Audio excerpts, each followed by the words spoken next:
అసాధ్య స్వప్నం వెంట పరుగులు తీస్తున్న పిచ్చివాళ్లు అనేవారు కలాం గారిని, కలాం గారి టీంని. కలాం గారిని అయితే మరింత ఎక్కువగా విమర్శించేవారు. గాల్లో పరుగులు తీయాలనుకునే ఒక పల్లెటూరు బైతు అనేవారు. ఒక సంవత్సరం పోయాక వికే కృష్ణమేనన్ వచ్చి కలాం గారి అసెంబ్లీ షాపుని చూశారు.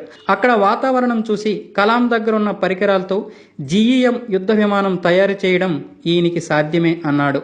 ఆ హోవర్ క్రాఫ్ట్ కి శివుడు వాహనం పేరు మీద నంది అని నామకరణం కూడా పెట్టేశాడు. ఆ తర్వాత నంది రూపుదిద్దుకున్నాక వికే కృష్ణమేనన్ వచ్చి తన వ్యక్తిగత పైలట్ తో నందిపై ఆకాశయానం చేశారు. మరో నందిపై కలాం గారు స్వయంగా నడిపారు. హోవర్ క్రాఫ్ట్ నిర్మాణానికి చెందిన ప్రాథమిక సమస్యలు పరిష్కారమయ్యాయని కలాం గారు నిరూపించారు.